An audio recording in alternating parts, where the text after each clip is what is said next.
Hello everyone, I am going to talk about the fifth boss in the Heart of Fear, which is Amber Shaper and Sock. And this is a 2 tank fight, 2 to 3 healers and 5 to 6 DPS. It's a 3 phase fight. Just a special note for this fight, it is very similar to Raid Finder and can be executed quite in a similar way, but there are abilities in Raid Finder that you probably haven't paid attention to that you do need to in normal mode. So please pay attention even though you have already done the fight. You will need to know some of his abilities. So I'm going to go to phase 1 first. In phase 1 we'll be up attacking the boss, and he has a few abilities. The first ability is Amber Scalpel, and this is a beam that's to a player, and they will have to kite it. After kiting it, the remains of this beam will turn into a living ember, which is a little slime ad that we'll have to deal with. With these ads, we have to single target them. We can't AoE them because when they die, they heal themselves. And when they die, they also cause damage. So melee, you do need to watch out for these, that they're doing a little explosion. So make sure that you're not too close when they die. And that's how we'll handle those. The next ability is Parasitic Growth. And this is a debuff that's put on a player, and this will make them take damage. The problem with this is that when you heal that player, they will take more damage because you've healed them. So we need to make sure that we are keeping them alive, but doing the least amount of healing possible to them. His fourth ability in phase 1, which only applies to the tanks in phase 1, is Reshape Life. And this is where you are turned into a mutated construct. And I have a little board here which will show you what you have to do once you're inside. And here's the board with my funny picture of a construct. As you can see in the top corner here, it's only the tanks in phase 1 that will get Reshaped Life on them, but in phase 2 and 3 it can be any raider. So even though we're not talking about it now, please pay attention to these abilities as you have to use them throughout the fight. So the first ability I want to talk about is Amber Strike. Let's find it over here, and that is an ability where it deals damage to a target that the target you're damaging, and puts a stacking debuff so that they take more damage, which is pretty useful. So when you are in phase 1 using this, you want to make sure you're DPSing the boss. Staying still as well is very useful, so the DPS can DPS you. So we'll go on to the next move, which is Struggle for Control.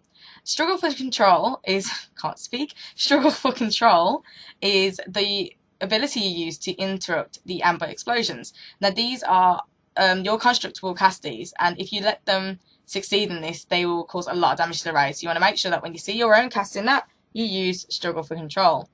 The next ability, which I don't want to see anyone using, and hopefully anyone else that watches it, please tell your raid not to use it until phase 3. In phase 1 and 2, it's just annoying. This will heal your construct, which of course is counterproductive in phase 1 and 2, and also give you more willpower. So you don't want to be using that one in phase 1 and 2. And then 4 is Break Free, and it says it all on the tin, or on the button, which is it will break you out of the construct, which is very important. And I'll go into that in a second. So just to recap, Amber Strike does damage and does a stacking debuff on the person, on the thing, the boss, or whatever you're damaging. The Struggle for Control is an interrupt that you have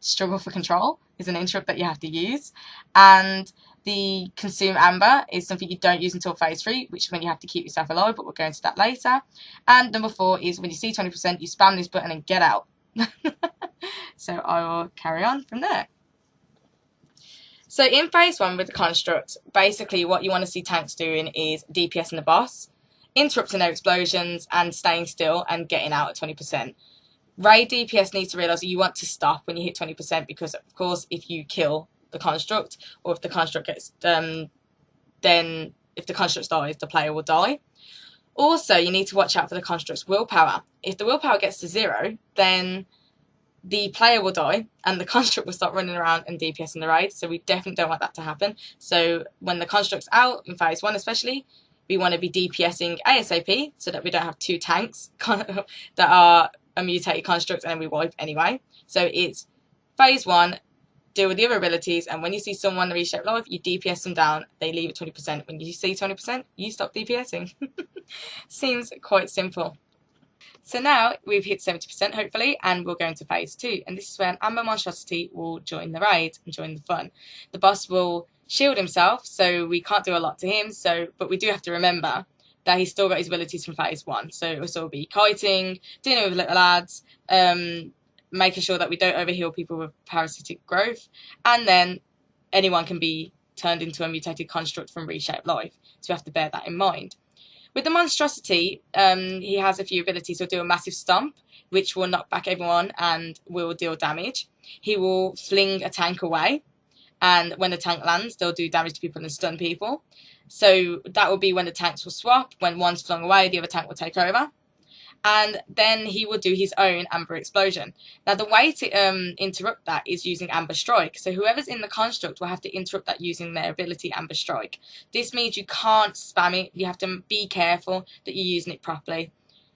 It also means that you have to look out for your own explosion when you're a mutated construct and use Struggle for Control to interrupt that. On this phase, you will be DPS'd as well to get out of it. So, of course, at 20%, you want to be spamming that button as I went through earlier. And that is it really for phase 2. So as you can see in this fight for phase 1 and 2 especially, we need a priority killing order because there's a lot going on. The killing order is a construct, anyone in a mutated construct, then the living embers, and then the boss on phase 1 and the monstrosity in phase 2. When it gets to phase 3, the boss will run into the middle of the room, and please note that the phase 1 and 2 abilities he does, the only one he will do is Reshape Life, so the others you don't have to worry about at all. So we can all group underneath him in the middle, which will make it easier for healers. In this phase, though, he will still do Reshape Life, which can happen to anybody. And what you'll need to do this time is, as well as interrupting your Amber Explosions like you have done throughout the fight, we'll have to apply Amber Strike to make sure that you do the increased damage on the boss. You have to make sure you drink pools as well, which is using the third ability I discussed that you don't use until phase 3. Which is Consume Amber. With the pools, they will make you gain health and they will also make you gain willpower. So that is the way you keep yourself alive. And you'll predominantly want to drink pools and do damage to the boss and interrupt your explosions. Everyone else will just want to burn the boss down until he's dead. So, as I said before, this fight is very similar to Raid Finder. Can be executed quite easily. It's just more remembering to pay attention when your health is 20%. Pay attention when you're going to explode everybody.